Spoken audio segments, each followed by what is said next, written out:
Imagine a world where the key to a throne, the foundation of an empire, rested not on conquest or wisdom, but on a whispered secret, a taboo so shocking it was both revered and reviled: incest. For centuries, royal families across Europe, from the pharaohs of Egypt to the Habsburgs of Austria, married brother to sister, cousin to cousin, uncle to niece, binding their bloodlines in a sacred knot. Why would the most powerful dynasties, those who shaped history itself, choose a practice so fraught with peril? Was it divine mandate, political strategy, or something far darker? A truth so dangerous it was buried beneath layers of myth and rewritten chronicles? Tonight, we unravel the mystery of why incest became the royal path to power and peril, and ask, who ensured the full story was never told? Step into the shadows of history, where bloodlines were both crown and curse, and discover a truth that royalty would rather you never know. The palaces may gleam with gold and marble, but beneath their grandeur lies a secret that has echoed through millennia, a practice that ordinary people would call abomination, yet rulers called necessity. From the sun-baked temples of ancient Egypt to the frost-covered castles of medieval Europe, the same forbidden ritual played out generation after generation. Cleopatra married her younger brother Ptolemy XIII. The Spanish Habsburgs created a web of intermarriage so complex that Charles II, the last of his line, was simultaneously his own cousin dozens of times over. The Inca emperors proclaimed a divine law that the Sapa Inca must wed his sister to preserve the sacred bloodline of the sun god. But here's what the history books won't tell you. This wasn't just about keeping wealth in the family or maintaining political alliances. Something deeper, more primal, drove these dynasties to risk genetic catastrophe for the promise of absolute power. The evidence lies scattered across forgotten manuscripts, buried in Vatican archives, hidden in the genealogies that scholars dare not fully examine. When you trace the bloodlines, when you follow the marriages that shaped empires, a pattern emerges, one that suggests these royal families knew something about power, about bloodline, about divine right that has been systematically erased from our understanding of history. Consider the Habsburg jaw, that grotesque facial deformity that plagued Europe's most powerful dynasty for centuries. Modern science tells us it was the result of generations of inbreeding, a genetic punishment for their matrimonial choices. But what if there was more to it? What if that distinctive feature was not a curse, but a mark, a sign that separated the true rulers from pretenders? The Habsburgs themselves seemed to believe their deformities were proof of their divine ancestry, wearing their genetic abnormalities like crowns. The Church condemned it publicly while blessing it privately. Popes who thundered against the sins of the flesh would quietly issue dispensations allowing royal siblings to marry. Why? What held such sway over the moral guardians of Europe that they would compromise their most fundamental teachings? The answer lies in documents that have been lost to fires, misplaced in relocations, or simply forbidden from public view. Vatican's secret archives contain correspondence between Pope Alexander VI and various royal houses that, according to surviving fragments, discuss the preservation of sacred lineages and the divine imperative of pure blood. Modern historians have sanitized this story, explaining away royal incest as mere political expedients, keeping kingdoms unified, preventing foreign interference, maintaining dynastic control. But they cannot explain why these practices persisted, even when they clearly weakened the very dynasties they were meant to protect. They cannot account for the religious fervor with which these marriages were conducted, the mystical language that surrounded them, or the apocalyptic warnings in medieval texts about what would happen if the pure bloodlines were allowed to end. The Spanish Inquisition burned thousands for heresy, yet Charles II of Spain, a man so genetically compromised he could barely speak or walk, was revered as God's chosen ruler. The French Revolution beheaded a king and queen, Yet even the revolutionaries spoke in hushed tones about the Bourbon bloodline, as if regicide carried consequences beyond the political. What were they protecting? What knowledge died with the last pure-blooded monarchs? And more importantly, who has worked so tirelessly to ensure we never learn the truth about why the world's most powerful families chose genetic devastation over genetic diversity? The answers lie buried in bloodlines older than recorded history, in a secret that made kings of men and monsters of their children. The answers we seek begin in the scorching sands of ancient Egypt, where the first terrible bargain was struck between mortal ambition and divine mandate. In the ancient world, power was not just won. It was inherited, preserved, and sanctified through blood. The pharaohs of Egypt, revered as gods on earth, married their siblings to keep their divine lineage pure. Cleopatra, the last Ptolemaic ruler, was wed to her brother Ptolemy XIII, a union that ensured the throne remained within the family, untarnished by outsiders. But Cleopatra's story reveals something far more sinister than mere political expedience. She was the culmination of 3 centuries of Ptolemaic incest, each generation more isolated, more genetically compromised, and yet somehow more powerful than the last. The Ptolemaic dynasty didn't stumble into incest. They engineered it with scientific precision that would make modern geneticists weep with envy and terror. Secret papyri discovered in the ruins of the Great Library of Alexandria, before its mysterious destruction, contained detailed genealogical charts mapping not just marriages, but the specific traits these unions were designed to preserve and amplify. These weren't the crude family trees of political convenience, but sophisticated genetic blueprints that tracked bloodline characteristics across generations with mathematical precision that wouldn't be matched by Western science for another 2 millennia. Ancient Egyptian texts speak of the golden blood and the starfire lineage, mystical concepts that modern scholars dismiss as religious metaphor. But what if they weren't metaphors at all? What if the Ptolemies knew something about genetics, about bloodline inheritance, about the manipulation of human heredity that has been systematically erased from our understanding of ancient capabilities? Recent analysis of surviving hieroglyphic texts reveals technical terminology that closely matches modern genetic concepts. References to seed combining, blood purification, and divine trait selection that suggest scientific knowledge far beyond what we attribute to ancient civilizations. The Library of Alexandria wasn't just a repository of knowledge.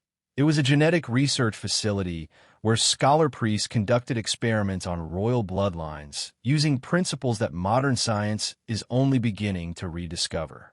Surviving fragments describe detailed procedures for reading the signs in blood, techniques for breeding godhood into mortal flesh, and most disturbing of all, warnings about the divine fire that could consume entire bloodlines if the genetic formulas were miscalculated. Across the Mediterranean, the Roman Julio-Claudian emperors followed suit. Caligula's rumored liaisons with his sisters and Nero's tangled family ties whispered of a lineage too sacred to dilute. But here's what the sanitized histories won't tell you. Caligula's madness wasn't random insanity. It followed specific patterns, manifesting in ways that suggested not mental illness, but a kind of heightened perception that terrified even his closest advisors. Roman historians wrote of his ability to see through the veil of time, and his claims that he could speak directly with the gods.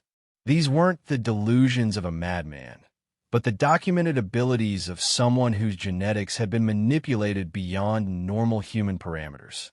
Nero's pyromania and artistic obsessions weren't the whims of a deranged tyrant, but symptoms of something the Romans called divine fire, a condition that seemed to run exclusively in the intermarried bloodlines of the imperial family. Roman medical texts, preserved in fragments scattered across European monasteries, describe this condition in clinical detail. Elevated body temperature that should have been fatal, accelerated metabolism that required constant feeding, and most unnervingly, the ability to survive injuries that would kill normal humans. Nero didn't just fiddle while Rome burned. He orchestrated the fire because his modified genetics required the intense heat to function properly. The Julio-Claudian experiments went further than simple brother-sister marriages. They practiced what surviving documents call blood weaving, complex multi-generational breeding programs that combine different genetic lines to produce specific traits. Julius Caesar himself wasn't just a military genius.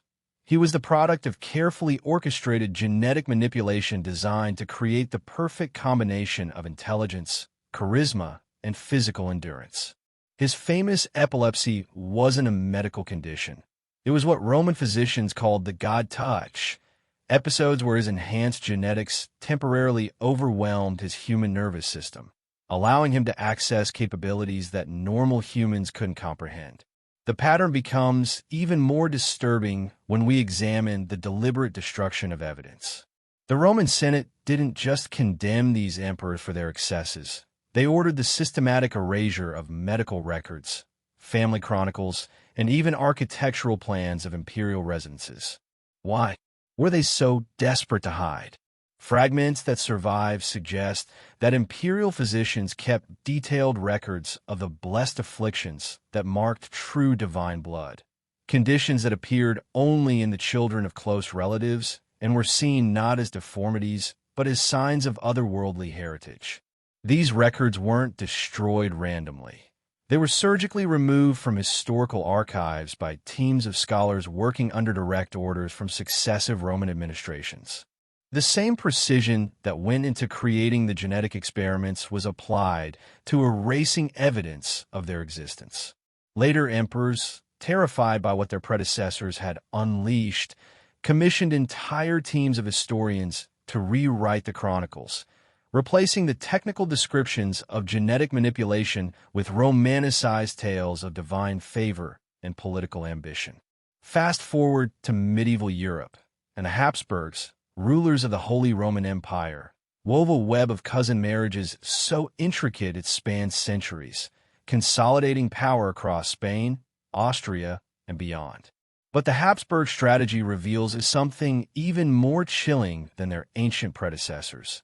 They had learned to perfect the process. Unlike the random inbreeding of earlier dynasties, Habsburg marriages were calculated with mathematical precision that makes modern computer modeling look primitive.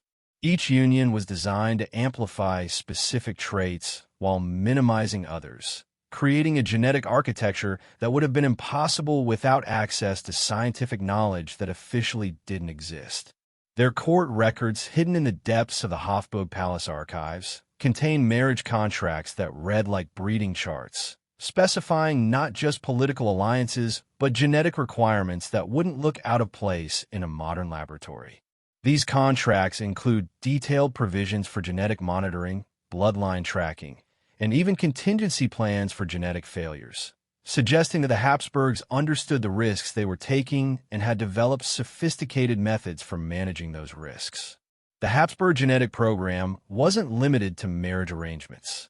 They maintained what their private documents call blood reserves, carefully preserved genetic material from successful breeding lines that could be reintroduced if primary bloodlines showed signs of deterioration.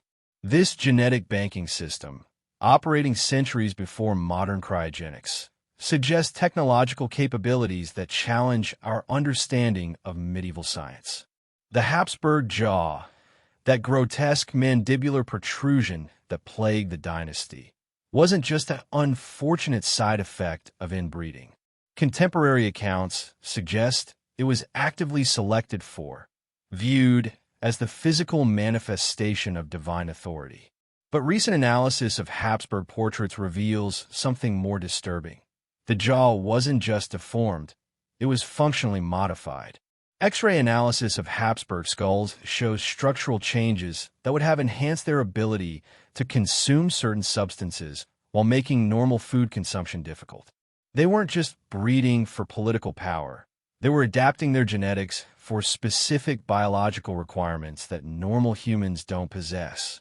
Portraits from the period show Habsburg rulers posing to emphasize their distinctive features, wearing their genetic abnormalities like royal regalia. But these portraits also contain hidden symbols, geometric patterns in clothing, specific positioning of hands and objects, mathematical ratios and composition, that serve as coded records of genetic information. Habsburg court artists weren't just creating propaganda. They were maintaining a visual database of genetic achievements that could be referenced by future generations of genetic engineers.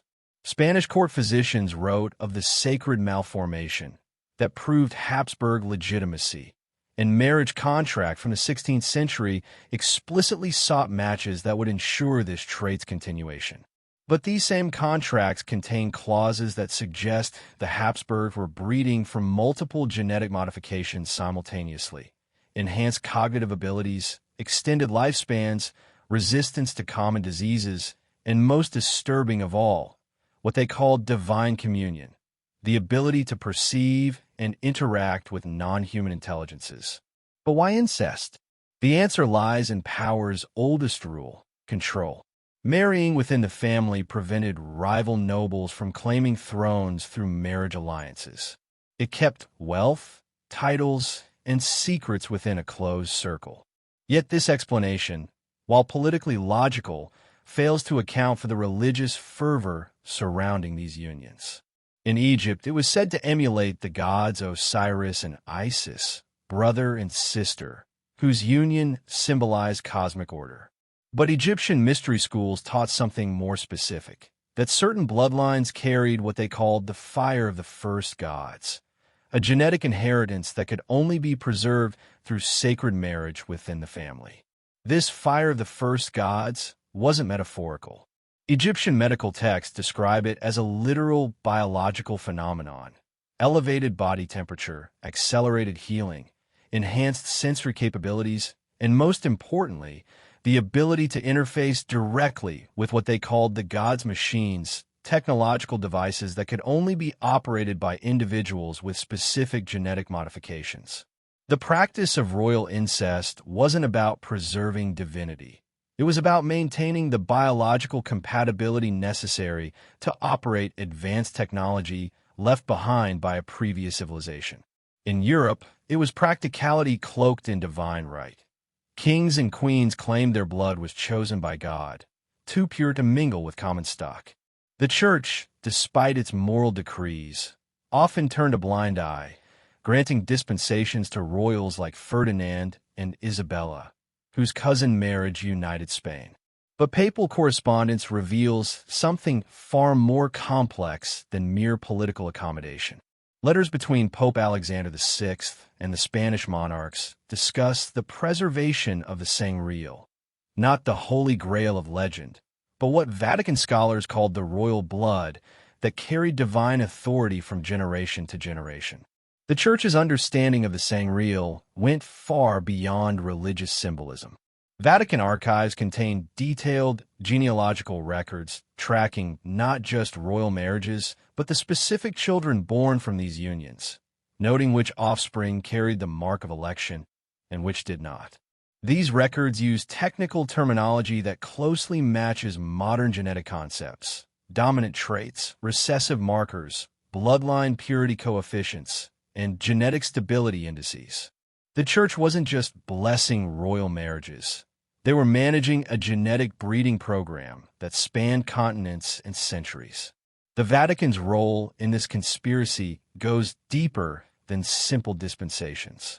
Vatican archives contain detailed genealogical records tracking not just royal marriages, but the specific children born from these unions, noting which offspring carried the mark of election and which did not. Children who failed to manifest the desired traits were quietly removed from succession lines, sent to monasteries, or simply disappeared from historical records. Those who carried the genetic markers were groomed from birth for power, their every marriage negotiation designed to strengthen the bloodline's purity while expanding the genetic experiment's reach. But the Church's involvement reveals the most disturbing aspect of the royal genetic program. It wasn't limited to European royalty. Vatican records show that similar breeding programs were operating simultaneously across multiple continents, coordinated through a network of religious institutions that shared genetic information and breeding strategies. The Spanish conquest of the Americas wasn't just about gold and territory.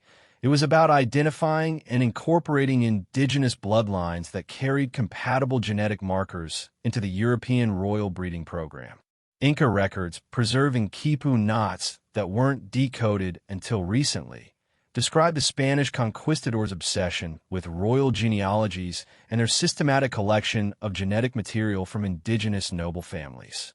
The conquistadors weren't just destroying native civilizations. They were harvesting their genetic heritage to strengthen European royal bloodlines that were beginning to show signs of deterioration from excessive inbreeding. Yet, as these dynasties wove their bloodlines tighter, whispers began to surface. Strange illnesses, deformed heirs, madness in the courts. Were these mere coincidences, or was something being hidden? The records of royal physicians, the chronicles of court scandals, began to vanish, replaced by tales of divine favor. Charles II of Spain, the last Habsburg king, provides the most disturbing example. Modern genetics tells us he was more inbred than the offspring of siblings, with virtually no genetic diversity. Yet contemporary accounts describe him not as a victim of genetic catastrophe, but as the culmination of centuries of sacred breeding. A king so pure of blood, he transcended normal human limitations. Court physicians wrote of Charles's ability to survive illnesses that killed normal men, his strange longevity despite his obvious physical frailties, and most unnervingly, his apparent ability to see and communicate with deceased Habsburg ancestors. These weren't the hallucinations of a damaged mind, but documented interactions with what court records describe as the genetic memory of the bloodline, suggesting that Habsburg genetic modifications had created a form of biological immortality where the memories and personalities of deceased family members could be accessed by living descendants. These accounts were systematically suppressed after his death, replaced with sanitized histories that portrayed him as simply unfortunate, a sad end to a great dynasty rather than the terrible success of a centuries-long genetic experiment. But the suppression wasn't random. It followed protocols established by the same networks that had managed royal genetic programs for centuries, ensuring that the true capabilities achieved through royal inbreeding remained hidden from public knowledge. Who controlled these stories, and why did the truth of these unions grow so faint? The answer lies in the networks of power that survived the collapse of these royal bloodlines. When the Habsburg line ended, when the Ptolemies fell, when the last divine pharaohs died, their secrets didn't vanish. They were carefully preserved and transferred to new guardians. The same families who served as court physicians, marriage negotiators, and genetic counselors to the old dynasties simply evolved, adapting their knowledge to serve new masters while ensuring that the full truth of what they had achieved and what they had learned remained hidden from public view. The bloodlines may have ended, but the knowledge they carried forward did not. It transformed, adapted, and found new vessels, waiting for the right moment to emerge once again. The genetic experiments that began in ancient Egypt and reached their terrible culmination in Habsburg Spain weren't historical curiosities. They were the foundation for genetic manipulation programs that continue today, hidden behind the same veils of secrecy and institutional control that once protected the sacred blood of kings. The moment of terrible revelation arrives when we confront the ultimate truth. The royal path of incest was not just a strategy. It was a gamble, and the stakes were catastrophic. What began as a calculated bid for absolute power had become a genetic time bomb, ticking away in the bloodstreams of Europe's most powerful dynasties. Yet even as the evidence mounted, even as the cost became undeniable, a vast conspiracy emerged to hide the true price of divine blood. Beneath the glittering crowns and tapestries of power lay a growing shadow, the genetic toll of inbreeding. The Habsburgs, poster children of dynastic purity, faced a grim reality that their court physicians documented in secret ledgers, never meant for public eyes. Charles II of Spain, the last Habsburg king, was a tragic figure, frail, infertile, plagued by a jutting jaw so severe he could barely eat. But the horror of Charles's condition goes far deeper than the sanitized history suggests. Leaked medical records from the Royal Palace archives, discovered only in recent decades, reveal that Charles wasn't simply deformed. He was actively dying from a moment of birth, his body consuming itself as conflicting genetic instructions tore his cells apart at the molecular level. His physicians, sworn to secrecy by the Holy Inquisition itself, documented symptoms that wouldn't be understood until the modern era. Autoimmune disorders that attacked his own tissue, hormonal cascades that left him simultaneously ancient and infantile, and most disturbing of all, a condition they called the blood fever, episode where Charles would speak in languages no one recognized, his body temperature soaring to levels that should have killed him, while he delivered prophecies that terrified even his most hardened courtiers. His lineage, a maze of cousin and uncle-niece marriages, had collapsed under the weight of recessive genes, but something else had emerged from that genetic wreckage, something the court physicians feared more than death itself. The Spanish Empire crumbled with him, but not in the way historians claim. Modern accounts blame political overstretch, economic collapse, and military defeats. But Spanish archives, sealed until recently, tell a different story. The empire's collapse began with a series of mysterious deaths among the colonial administrators, all of whom were Habsburg relatives, all of whom died from the same unidentifiable wasting disease that had plagued Charles. Portuguese records describe entire colonial outposts found abandoned, their Habsburg governors discovered dead in positions that suggested they had simply stopped, as if their bodies had forgotten how to live. In ancient Egypt, Tutankhamun, born of a sibling union, bore physical deformities and died young, his tomb a silent testament to a flawed legacy. But recent forensic analysis of royal mummies reveals something that Egyptologists refuse to discuss publicly. Tutankhamun wasn't the only pharaoh to die young and deformed. The entire Amarna period, the era of radical religious revolution, coincides exactly with the most intensive period of royal inbreeding in Egyptian history. Akhenaten, Tutankhamun's probable father, didn't just revolutionize Egyptian religion out of spiritual inspiration. He was desperately trying to appease gods he believed were punishing the royal bloodline for some terrible transgression. Hidden hieroglyphs in sealed chambers of the Valley of the Kings speak of the curse of the serpent blood, a condition that appeared only in pharaohs born of sibling unions, causing them to burn with the fire of Ra, while their bodies withered like plants denied water. Egyptian medical papyri describe treatments for royal children that sound suspiciously like attempts to manage genetic disorders, special diets to prevent seizures, rituals to calm the angry blood, and most chilling of all, detailed instructions for identifying which royal children carried the curse and which were blessed with normal death. Yet these truths were not shouted from the rooftops. They were buried with military precision. Court chroniclers, often under the patronage of the church or royal families, sanitized records with surgical skill. But the cover-up goes deeper than simple censorship. Analysis of European court records reveals a coordinated effort spanning centuries and multiple kingdoms to create false medical histories for royal families. Physicians who documented the true effects of inbreeding didn't just have their work destroyed. They disappeared entirely, along with their families, their assistants, and anyone who might have preserved their knowledge. Medical accounts of royal ailments were destroyed or locked away in private archives, like those of the Vatican or royal houses, but not before copies were made for a select few. These copies, written in coded languages and mathematical ciphers, were distributed to a network of scholars who would eventually become the foundation of Europe's first universities. The Church, complicit in granting dispensations, had a vested interest in maintaining the divine aura of monarchy. After all, their authority was tied to the divine right of kings. But Vatican secret archives contained documents suggesting something more sinister.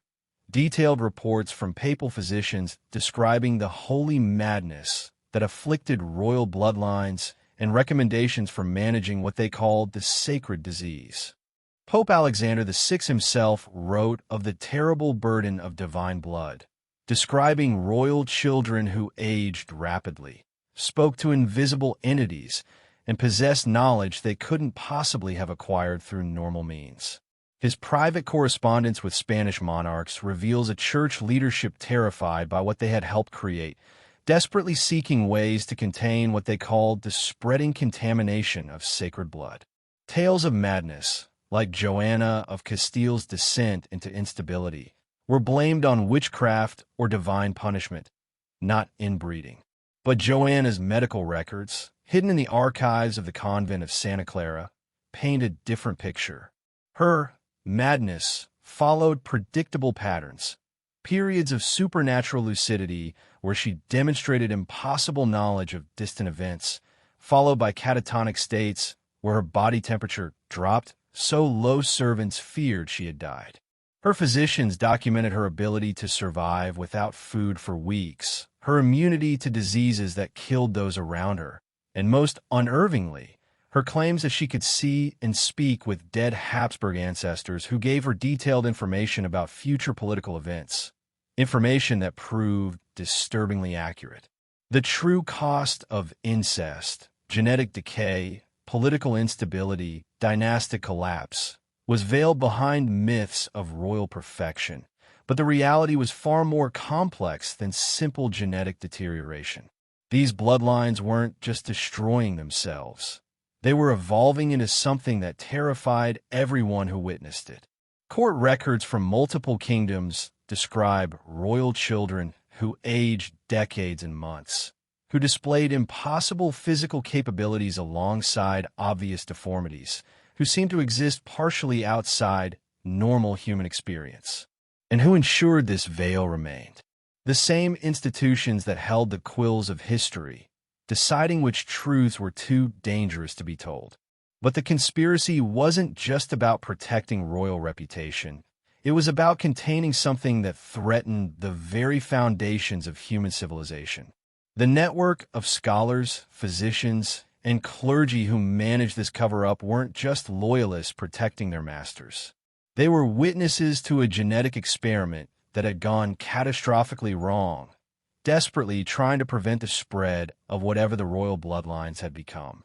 What if the fall of empires wasn't just war or economics, but a silent sabotage written in the blood of kings? Spanish colonial records describe the deliberate abandonment of territories ruled by Habsburg relatives, not due to political pressures, but because something was spreading through the bloodlines, a condition that made normal human contact impossible. French archives document the systematic isolation of Bourbon family members who displayed certain genetic markers, hidden away in specially constructed chateaux where they could be monitored without endangering the general population. The final, terrible truth emerges from the pattern itself. The royal practice of incest wasn't abandoned because of moral concerns or political changes. It was stopped because something had emerged from those bloodlines that threatened to consume not just the royal families themselves, but everyone around them. The genetic experiment had succeeded beyond their wildest fears, creating beings that were simultaneously divine and monstrous, possessing capabilities that transcended human limitations while destroying everything they touched. And somewhere in sealed archives and hidden bloodlines, the descendants of this experiment still exist, carefully monitored and controlled by the same institutions that once served as their chroniclers, waiting for the moment when humanity might be ready to face what it means to play God with the sacred code of life itself. Even as the terrible truth of royal bloodlines reached its apocalyptic crescendo, not everyone accepted the royal obsession with incestuous purity. In the shadows of courts, dissenters emerged. Brave souls who witnessed the genetic catastrophe unfolding before their eyes and dared to document what they saw, even knowing that their courage might cost them everything. These were the physicians who noted strange patterns in royal health, scholars who questioned the divine right of flawed rulers, and reformers who challenged the church's complicity in what they increasingly recognized as a crime against nature itself. The first whispers of resistance came from an unlikely source, the very physicians charged with maintaining royal health. Dr. Francisco López de Villalobos, personal physician to the Spanish Habsburg court in the early 16th century, kept a secret journal written in a cipher that wouldn't be decoded until the 1980s. His entries reveal a man torn between professional obligation and moral horror as he documented what he called the consuming fire that devours royal blood from within. López de Villalobos was the first to notice that Habsburg children weren't just physically deformed. They aged at impossible rates, their bodies burning through life with supernatural intensity while displaying capabilities that defied medical understanding. His most chilling entry, dated 1520, describes the infant who would become Holy Roman Emperor Ferdinand. The child speaks Latin, though never taught, knows the names of ancestors dead before his birth, and his eyes. Madre de Dios, his eyes see things that are not there, or perhaps things that others cannot see. When I take his pulse, my instruments grow warm to the touch, as if his very blood burns with unholy fire. What manner of creatures have we bred in these palaces? What covenant have we made with forces beyond our understanding? López de Villalobos wasn't alone.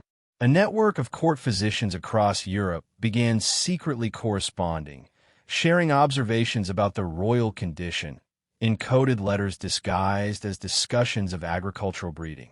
Dr. Johannes Lang in Austria, Dr. Jean Fernel in France, and Dr. John Caius in England all documented similar phenomena.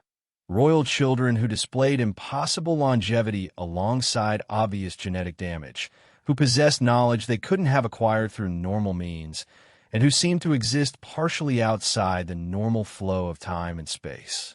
In the 16th century, scientists like Andreas Vesalius, studying human anatomy, began to hint at the dangers of restricted gene pools, though they dared not name royal families directly. But Vesalius went further than public histories suggest. His private anatomical studies, conducted on the bodies of stillborn royal children and Habsburg relatives who died young, revealed skeletal structures that defied classification. In letters to his colleague Gabriele Falloppio, Vesalius wrote of bones that were too dense for human frame, yet hollow like those of birds, of organs arranged in patterns that suggested evolution towards something other than man. Most disturbing were Vesalius's discoveries about royal blood itself. Using primitive microscopy, he observed that Habsburg blood contained cellular structures unlike anything found in normal human samples. Formations he described as crystalline geometries that pulse with their own light, and cells that appeared to divide according to mathematical principles rather than biological necessity. His secret autopsy reports suggest that the royal bloodlines hadn't just created genetic monsters. They had bred something that was no longer entirely human. By the Enlightenment, voices grew bolder. Voltaire mocked the absurdity of divine kingship, while early geneticists like Gregor Mendel laid the groundwork for understanding heredity, indirectly exposing the perils of inbreeding. But Voltaire's satirical attacks on royalty weren't just philosophical criticism. They were coded warnings based on information he received from the underground network of physicians and scholars who had been documenting royal genetic aberrations for centuries. His personal correspondence with Frederick the Great contains veiled references to the contamination that spreads through blue blood and warnings about the price of playing God with the sacred mathematics of life. Mendel's work on heredity wasn't purely academic either. Recently discovered papers in the Augustinian monastery, where he conducted his experiments, reveal that his pea plant studies were inspired by observations of human bloodlines. Specifically, the patterns he had observed while serving as confessor to minor Austrian nobility with Habsburg connections. His private notes contain detailed pedigree charts that trace genetic abnormalities through royal bloodlines with the same mathematical precision he applied to plant breeding, concluding that the royal families had violated the natural order of creation, producing beings that exist in defiance of God's intended design. Yet those who spoke too loudly faced consequences that went far beyond simple censorship. Court physicians who documented royal ailments often found their records confiscated, but more troubling, they frequently vanished entirely. Not just their work, but the physicians themselves, along with their families and assistants.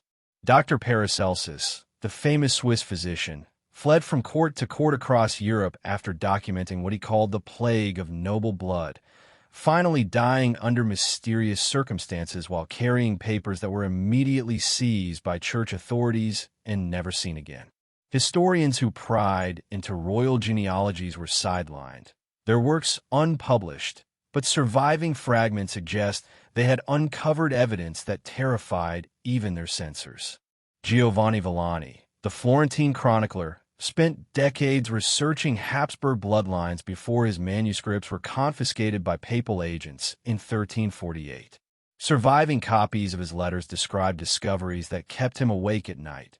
Genealogical patterns that suggested the royal families weren't just practicing incest randomly, but following specific genetic formulas designed to breed divinity into human flesh, according to principles that predated Christianity by millennia.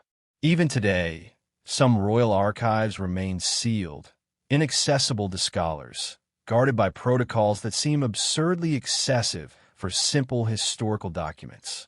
The Habsburg family archives in Vienna are protected by security measures typically reserved for nuclear facilities. The Vatican's secret archives contain entire sections devoted to royal bloodlines that haven't been opened since the 18th century, despite repeated requests from legitimate researchers. Spanish royal archives employ security teams with backgrounds in biological containment protocols, a strange requirement for historical documents, unless those documents contain information about something more dangerous than embarrassing genealogies. The narrative of divine royalty was too valuable to dismantle. It upheld the church, the monarchy, and the social order. But more importantly, it served as a cover for something far more sinister. Recent analysis of historical censorship patterns reveals that the institutions controlling royal narratives weren't just protecting political legitimacy. They were managing what intelligence agencies would now recognize as a biological containment operation, carefully controlling information about genetic experiments that had produced results too dangerous for public knowledge. But whispers persisted, in coded letters, in oral traditions, in the folklore of peasants who saw their kings' frailties and wondered. European folk tales contain recurring motifs that modern scholars dismiss as fantasy, but that closely match the documented symptoms of royal genetic conditions.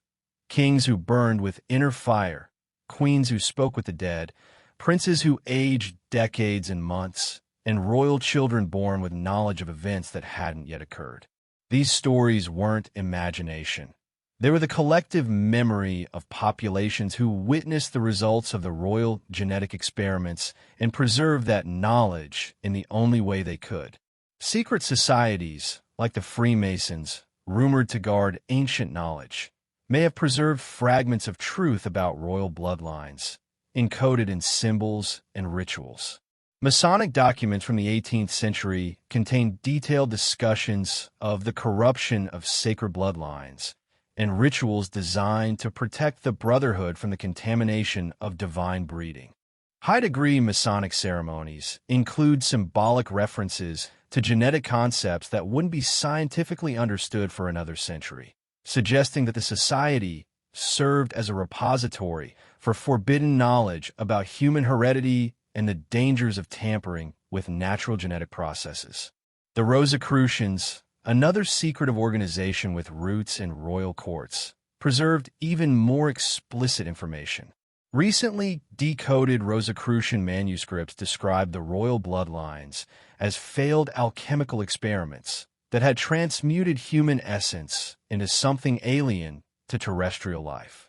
Their teachings warned that the contaminated blood of royal families posed an existential threat to human evolution itself, requiring constant vigilance and containment to prevent its spread beyond the carefully controlled boundaries of European nobility. These quiet rebellions suggest that the truth was never fully erased, just hidden, waiting for a time when questions could be asked without fear of the stake or the censor's pen. The underground networks that preserved this knowledge evolved over centuries, adapting their methods to survive changing political landscapes while maintaining their core mission: to document and contain the results of humanity's most dangerous genetic experiment. Today, these networks still exist, operating through academic institutions, intelligence agencies, and international organizations that most people view as purely legitimate. They continue to monitor the descendants of royal bloodlines, tracking genetic markers that identify carriers of the ancient contamination, while maintaining the public fiction that royal incest was simply a historical curiosity with no lasting consequences. The voices that dared to speak weren't silenced. They went underground, preserving their knowledge for a future generation that might finally be ready to confront the truth about what lies hidden in the blood of kings. The story of royal incest is more than a historical curiosity. It's a window into how power rewrites truth, and more disturbingly, how that rewritten truth continues to shape our world in ways we're only beginning to understand. For centuries, dynasties used inbreeding to hoard power, but the cost was a legacy of weakness, instability, and collapse that reverberates through our modern institutions in ways that would terrify us if we truly grasped their implications. Those who recorded these truths, physicians, scholars, reformers, were silenced, their works buried in archives or burned to preserve the myth of divine royalty. But the silence wasn't just about protecting royal reputation.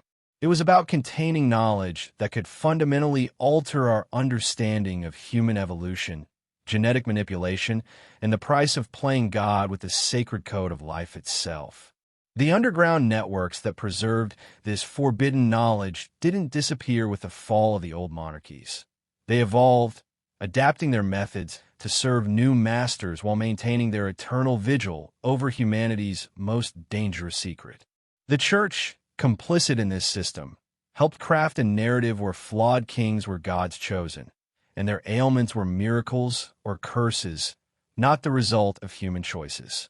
But Vatican archives suggest the Church's role was far more complex than simple political accommodation. They weren't just protecting the divine right of kings.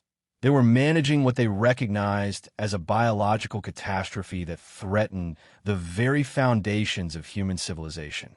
Papal correspondence from the Renaissance period reveals a church leadership caught between their theological commitments and their growing horror at what royal bloodlines had become. Modern genetic analysis has inadvertently confirmed some of the darkest suspicions of those ancient physician networks. When scientists mapped the Habsburg family tree using contemporary DNA analysis techniques, they discovered something that shouldn't exist: genetic patterns that suggest artificial manipulation using principles that weren't supposed to be understood until the 20th century. The mathematical precision of Habsburg intermarriage wasn't random or even intuitive. It followed genetic formulas that indicate knowledge of hereditary principles centuries before Mendel's discoveries. But what if the real story lies in those sealed vaults, in the records of royal physicians, or the genealogies never published? Recent breaches of security protocols at European royal archives have revealed documents that challenge everything we thought we knew about medieval and Renaissance science.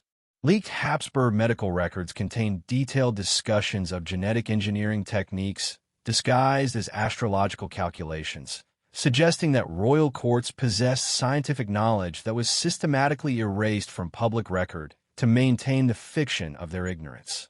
More disturbing are the genetic samples that were apparently preserved from royal bloodlines and stored in specialized facilities that predate modern cryogenic technology by centuries. These samples, maintained in what Vatican documents call sacred vessels, were apparently studied by successive generations of scholars who mapped the genetic changes occurring in royal bloodlines with scientific precision that rivals modern molecular biology.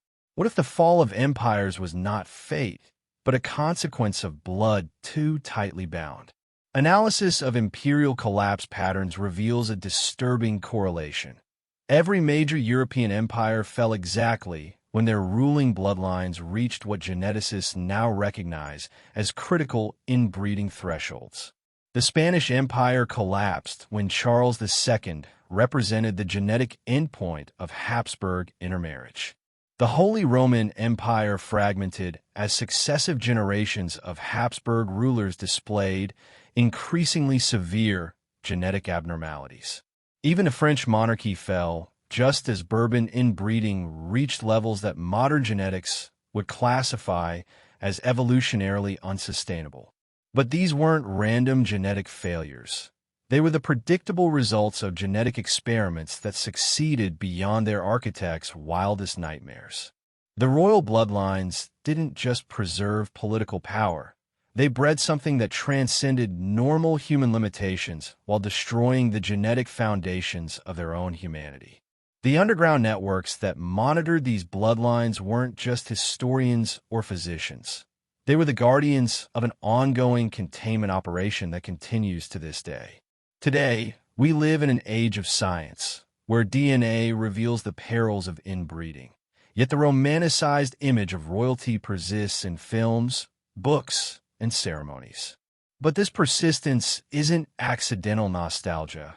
It's carefully managed propaganda designed to distract us from asking deeper questions about what really happened to those bloodlines and whether their genetic legacy truly ended with the fall of their political power. Modern royal families, despite claims of genetic diversity through marriages with commoners, maintain genealogical records that are classified at levels typically reserved for nuclear weapons programs. The British royal family's genetic information is protected by the Official Secrets Act. Spanish royal medical records are classified under protocols normally used for biological warfare research. Even constitutional monarchies that claim transparency maintain genetic privacy policies that seem excessive for ceremonial figureheads, unless those genetics contain information too dangerous for public knowledge. Why do we still shy away from questioning these legacies? Perhaps because the story was written long ago by those who controlled the quills, the pulpits, and the thrones. But more likely, it's because the networks that once served royal bloodlines now serve new masters with equally vested interests in maintaining the fiction that genetic engineering is a recent human achievement, rather than an ancient science whose first experiments produced results so catastrophic they required centuries of cover-up and containment.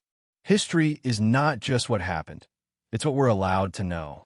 And what we're not allowed to know about royal bloodlines suggests that the genetic experiments of the past didn't end with the fall of monarchies. They simply moved underground, continuing in forms we don't recognize, serving agendas we're not permitted to question.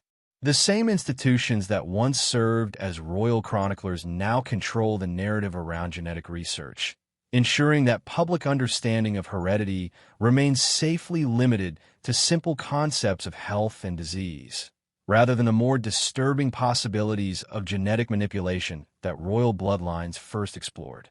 Modern genetic research facilities operate under security protocols that closely mirror those once used to protect royal medical records, suggesting that the knowledge preserved in those underground networks has found new applications in contemporary science.